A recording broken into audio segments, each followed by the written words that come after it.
Hello and welcome everyone, and I welcome you all to this new lecture. And in this lecture, we will be walking you through the process of downloading the Pan OS image, whether it's an OVA file or a QCOW2 file. Now, to add this to the EVNG, you would need a QCOW2 file, but if you are deploying this in a VMware ESXi or a VMware workstation hypervisor, then you would need an OVA file. Likewise, you have other formats as well, which are meant to be used on other hypervisors. Now, one thing to be noted is I will be showing you how to download this from the customer support portal, and you should be having a valid customer support portal login, and if you don't have, then you will not be able to download it through this method. Now, the process of importing it to the EVNG would remain the same. Now, I will not be able to provide you with the file because it is against the policy of the Palo Alto to share this file. You can go ahead and request for a trial version from the Palo Alto, or else there are third party links where you can download these files as well. I will share those links, but you would have to rely on searching it through Google on your own. Alright, so you would have to first of all go to the customer support portal Palo Alto Networks and log in with your credentials. So it should look like this. Now you would have your obviously support portal like this for your own organization, where you have the names specified here. Okay, once you are on this Palo Alto customer service portal, you will have to scroll down and head towards the update, and here you will see you can download the dynamic updates as well as the software updates. To download the Pan OS, you have to go to the software updates, and from here you have to select the platform type. If you have hardware platforms, you can select from these. As I have the EVNG. Now if you want VM series, you can go and select on the VM, and you should get the OVA files. All right, and for me, I have basically the KVM file. So here you can see the KVM, right? KVM base images. I will select here, and likewise, if you have a Hyper-V, you have the Hyper-V option as well. Now I am on the KVM file, and I will go ahead and download whatever version I need here. So let's say I want 11.2.0. so I have the PAVM KVM 11.2.0 QCOW. So I can go ahead and download this file from here. Select on this, sorry, and then it should start downloading this file to my local PC. So I'll just stop it because I already have this, so I'll stop this. Likewise, you can go ahead and download the other images as well. If you want the panorama image, you can download from here, right? Panorama base images, and here you have ESXi, you have the QCOW2. All right, so always make sure either both of them are of the same version, or the panorama should be of the higher version. All right, so this is how you download the file from the customer support portal. Also, if you don't have internet reachability on your Palo Alto firewall, you can go ahead and download the dynamic updates from here as well. For example, app and threads, you have the antivirus, you have the app ID, all those things here, right, to download. So once you have that file, you go back to your EVNG. I will show you here. When I click on node, I have Palo Alto images on this, but they are of the 10 version, right? So I need a 11.x version here. Now what I will do is I will go to my WinSCP, and I will log in to my uh, evng, which is on a new file. Let's say new 192.168.1.190 is my this IP, and username root, password is eve. So I am inside my root directory. Here I will go to the opt, then I will go to unit lab, then I will go to the add-ons, and then inside I will go to chemo. Now here I will have to just create a new directory with the name which should start with Palo Alto, and then the version I will select without any spaces, and hyphen, let's say 11.2.0. this is what I want. So once I have this, I will go to my downloads folder wherever I have kept the image. For example, this is my Palo Alto 11.this, and then I will drag and drop.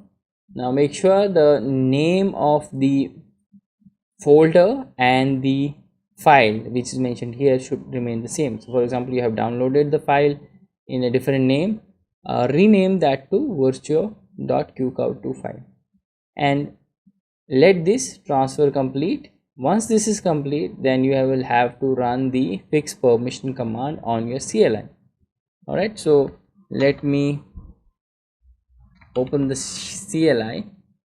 I will SSH to my evng. Okay,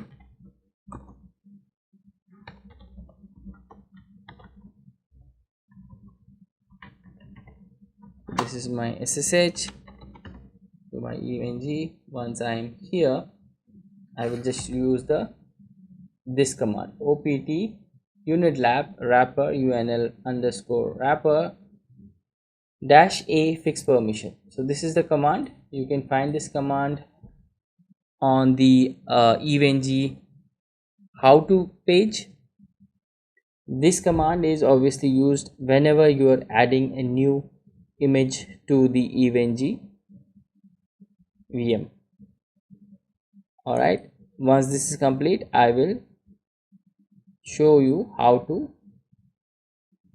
proceed further. Till then, I'll just fast forward the video.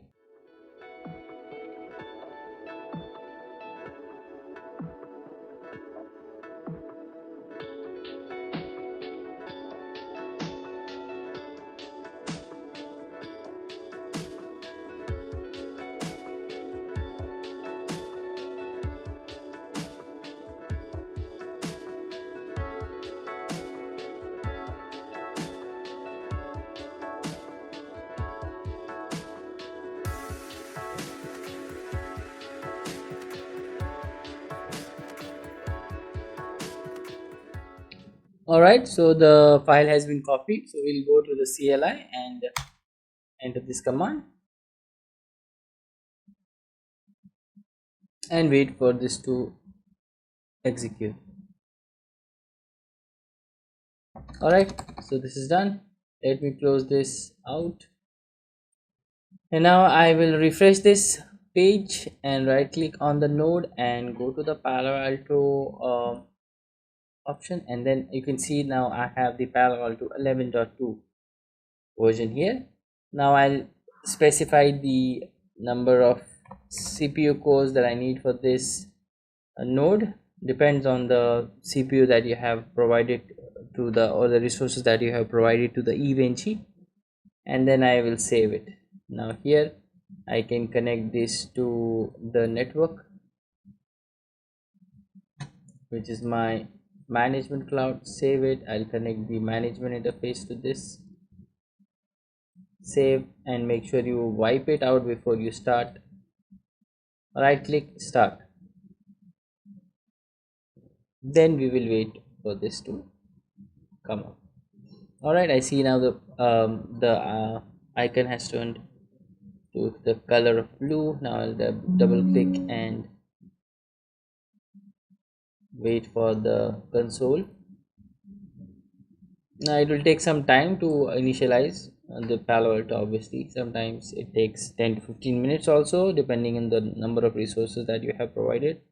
I have provided it with a decent amount of CPU and RAM, so it should not take that much, but we will have to wait until this Palo Alto device will initialize, and then I will show you how to access this.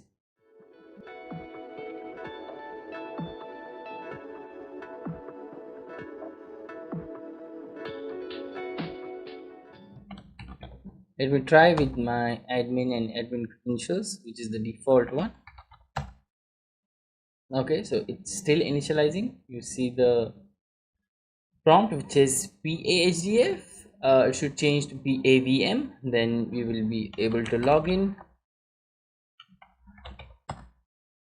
Okay, let's wait for this to change.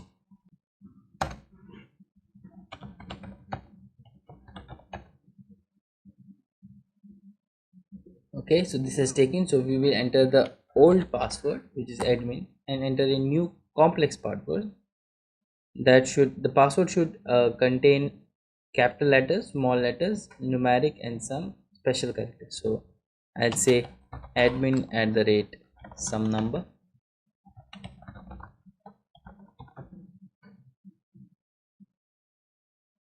All right, seems that has taken the password, and I mean, by default it has the DHCP enabled, so I should have the interface management with some IP. Yeah, I see that it is on 232, so I can go ahead and access the GUI from here.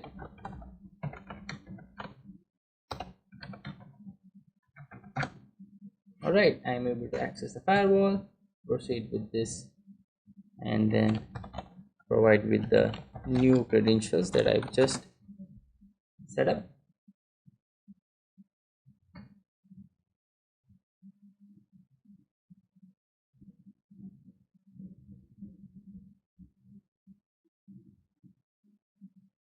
And yeah, there you are with the 11. Version of the Palo Alto inside your EVNG. And this is how you go ahead and add the device into your EVNG. And you have seen how to download this as well, and the process remains the same for the Panorama. If you want to add the Panorama server as well, you will follow the same steps, but the if you go to EVNG website and go to the how to section here, I'm here, and go to documentation, and if you go to the how to create images and move on to the Panorama here, so Palo Alto is there. The only difference would be the folder name. Okay, in Palo Alto the folder name is Palo Alto without any space. In Panorama the folder name is going to be Panorama, and then the version you can specify, right? So that's the only difference, and this is how you add and download and add the Panorama or Palo Alto device inside your EVNG. So hope you learned something new in this video, and I will see you in the next lecture. Until then, bye bye, take care.